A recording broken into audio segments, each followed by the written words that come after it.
Assalamualaikum warahmatullahi wabarakatuh. Salam sejahtera untuk kita semua.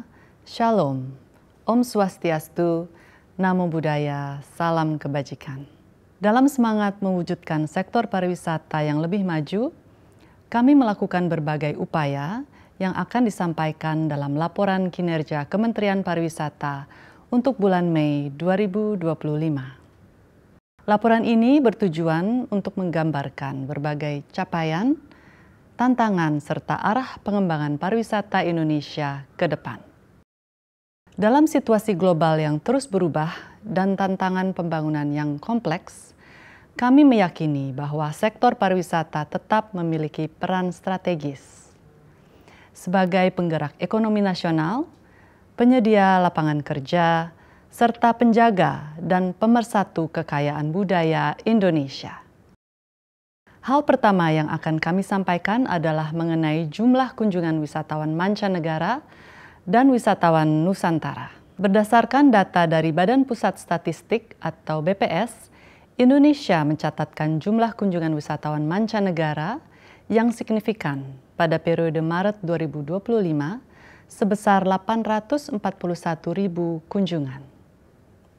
Namun, apabila dibandingkan dengan periode yang sama pada tahun sebelumnya, terdapat penurunan sebesar 2,18% dari 860.000 kunjungan.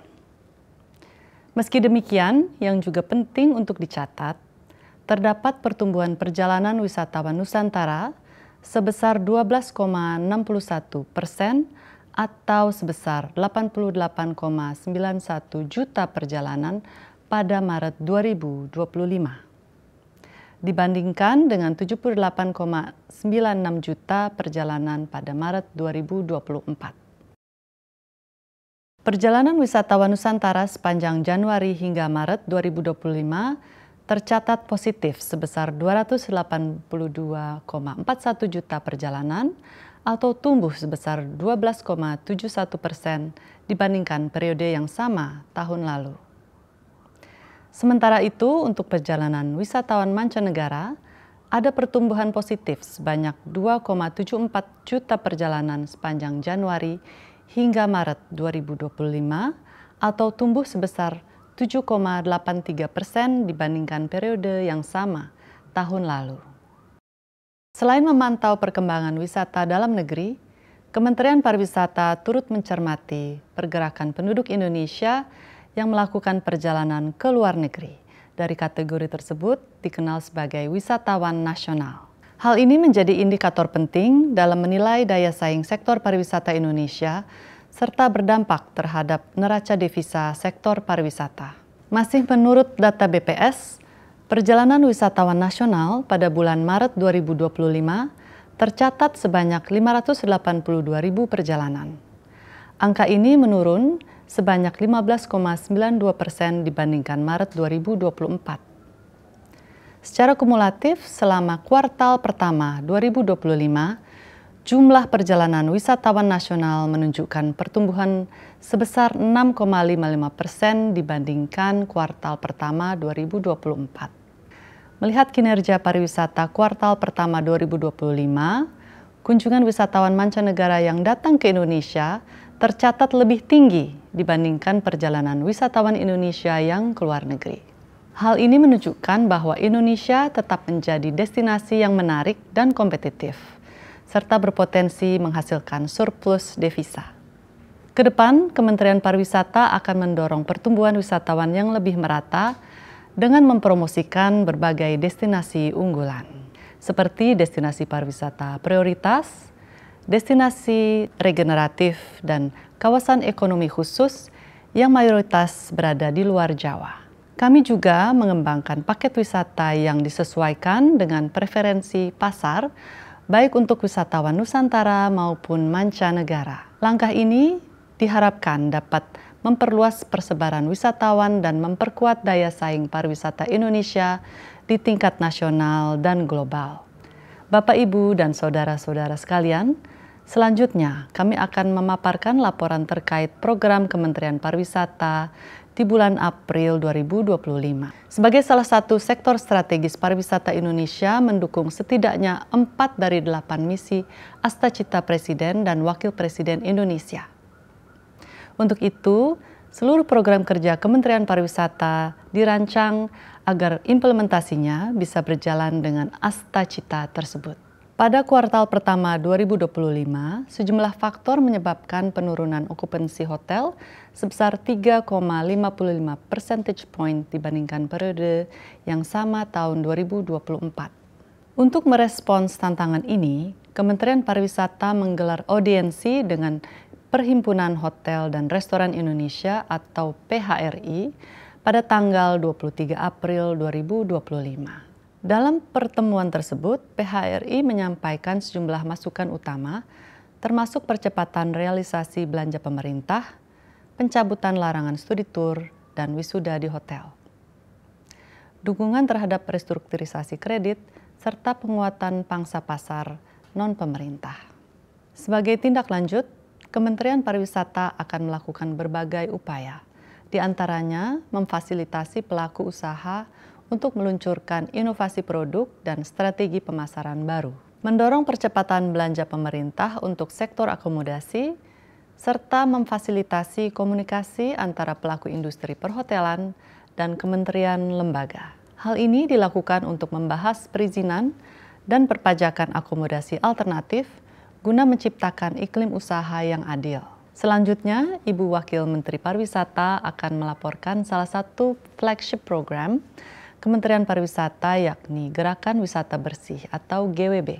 Silakan Ibu. Terima kasih Bu Menteri. Dalam rangka memperkuat citra Indonesia sebagai destinasi wisata yang nyaman, bersih, dan terawat, diperlukan upaya nyata untuk meningkatkan kebersihan dan memastikan ketersediaan amenitas utama di berbagai destinasi. Hingga 7 Mei 2025, Kementerian Pariwisata telah melaksanakan rangkaian kegiatan Gerakan Wisata Bersih di 8 destinasi wisata di 5 provinsi, yakni Daerah Istimewa Yogyakarta, DKI Jakarta, Nusa Tenggara Timur, Nusa Tenggara Barat, dan Sumatera Utara. Kegiatan-kegiatan tersebut telah berhasil mengumpulkan lebih dari 18,1 ton sampah dan menarik lebih dari 5.600 peserta bekerja sama dengan mitra strategis dan pemerintah daerah. Rangkaian kegiatan ke-6 Gerakan Wisata Bersih diadakan pada 24 hingga 25 April 2025 di Pantai Kuta Mandalika serta Pantai Gili Air Lombok, Nusa Tenggara Barat. Rangkaian kegiatan ini membersihkan dan mengumpulkan hampir 1 ton sampah dengan partisipasi 1.000 peserta yang mewakili jajaran Kementerian Pariwisata, pemerintah Provinsi Nusa Tenggara Barat dan Kabupaten Lombok, mitra strategis Kementerian Pariwisata seperti ITDC, Red Doors, Goto Impact, dan Poltek Par Lombok serta komunitas lokal. Sedangkan rangkaian kegiatan ke-7 dan ke-8 diadakan pada 4 hingga 5 Mei 2025 di 2 titik di kawasan Danau Toba, Sumatera Utara, yaitu Waterfront City Panguruan, Kabupaten Samosir, dan Pantai Bebas Parapat, Kabupaten Simalungun. Rangkaian kegiatan ini membersihkan dan mengumpulkan 8 ton sampah dengan partisipasi 870 peserta, yang mewakili jajaran Kementerian Pariwisata, pemerintah Provinsi Sumatera Utara dan Kabupaten Simalungun, mitra strategis Kementerian Pariwisata seperti Astra International, Red Doors, dan Bank Indonesia Pematang Siantar, serta komunitas lokal. Bapak, Ibu, dan saudara-saudara sekalian, selanjutnya adalah event dengan Intellectual Property Indonesia. Berbagai penyelenggaraan event telah membuktikan keberhasilan event dalam menghasilkan dampak ekonomi yang besar dalam waktu singkat. Memanfaatkan potensi yang masih belum tergarap optimal, Kementerian Pariwisata terus mengusahakan hadirnya event dengan Intellectual Property Indonesia. Salah satu upaya yang kami lakukan adalah penyelenggaraan berbagai event yang menjadi bagian dari Karisma Event Nusantara atau KEN. KEN adalah rangkaian 110 event daerah yang diadakan di 37 provinsi di Indonesia dan bertujuan untuk menggerakkan perekonomian daerah melalui event budaya, seni, dan olahraga. Hingga 9 Mei 2025, sebanyak 12 event CAN telah mulai dilaksanakan di 10 provinsi dengan 10 event selesai dilaksanakan. Dari ke-10 event tersebut, 8 event telah selesai dikaji dampaknya. 8 event tersebut mencatatkan 1,44 juta pengunjung, transaksi ekonomi sebesar 101,79 miliar rupiah, mengikutkan lebih dari 1.300 UMKM, melibatkan lebih dari 10.000 pekerja seni, serta membuka lapangan kerja untuk lebih dari 35.000 tenaga kerja. Masih tersisa 98 event yang akan diselenggarakan dengan ukuran bervariasi. Diharapkan seluruh rangkaian CAN 2025 dapat menjadi motor aktivasi pariwisata dan memberikan dampak ekonomi yang merata bagi masyarakat. Selanjutnya adalah program promosi. Pada 28 April hingga 1 Mei 2025 di Dubai, Uni Emirat Arab, Kementerian Pariwisata turut serta dalam pameran pariwisata terbesar di kawasan Timur Tengah, yaitu Arabian Travel Market atau ATM. Keikutsertaan Indonesia dalam ajang ini bertujuan untuk memperkuat posisi Indonesia sebagai destinasi unggulan di pasar Timur Tengah guna mendukung pencapaian target kunjungan 2025. Pavilion Indonesia di ATM Dubai 2025 menghadirkan 61 pelaku usaha pariwisata hasil kurasi Kementerian Pariwisata bersama Dinas Pariwisata dan Ekonomi Kreatif DKI Jakarta serta INTOA atau Indonesia Inbound Tour Operators Association. Partisipasi Indonesia tahun ini mencatatkan peningkatan capaian dibanding tahun sebelumnya dengan potensi devisa yang tumbuh sebesar 6,77% dari 1,33 triliun rupiah pada 2024 menjadi 1,42 triliun rupiah pada 2025. Saya kembali ke Ibu Menteri yang akan melanjutkan mengenai hubungan dan kolaborasi Kementerian Pariwisata dengan kementerian atau lembaga dan mitra strategis lainnya. Silakan Ibu Menteri. Terima kasih Bu Wamen. Bapak, Ibu, dan saudara-saudara selanjutnya, saya akan menjelaskan kolaborasi yang kami lakukan dengan kementerian lembaga serta mitra strategis lainnya. Pada tanggal 9 Mei 2025, Kementerian Pariwisata dan Kementerian Koperasi menandatangani nota kesepahaman tentang pengembangan dan penguatan koperasi dalam mendukung optimalisasi sektor pariwisata. Penandatanganan tersebut dilakukan di Desa Wisata Widosari, Daerah Istimewa Yogyakarta, di desa yang dikenal dengan kekayaan alam dan budayanya, serta meraih peringkat ketiga desa wisata berkembang di dalam ajang Anugerah Desa Wisata Indonesia 2022. Koperasi memiliki peran strategis sebagai penggerak ekonomi kerakyatan, sekaligus instrumen untuk mendorong pariwisata yang lebih inklusif dan berkelanjutan. Oleh karena itu, kedua kementerian menyusun nota kesepahaman ini dengan ruang lingkup yang meliputi sinergi kebijakan dan regulasi, pertukaran data dan informasi, peningkatan kapasitas SDM dan kelembagaan koperasi, pembentukan serta penguatan usaha koperasi di sektor pariwisata, serta kegiatan lainnya yang disepakati bersama. Memulai kerjasama ini, Kementerian Pariwisata mendorong penguatan kelompok sadar wisata atau Pokdarwis di desa wisata menjadi pengelola koperasi merah putih.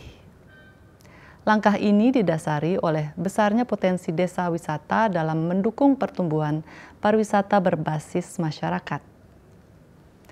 Pilot project akan dilakukan di 17 desa wisata dengan intensi perluasan ke 291 desa wisata yang mendapatkan penghargaan Anugerah Desa Wisata Indonesia atau ADWI, Desa Wisata Lokasi Kampanye Sadar Wisata, dan Desa Wisata Inspiratif.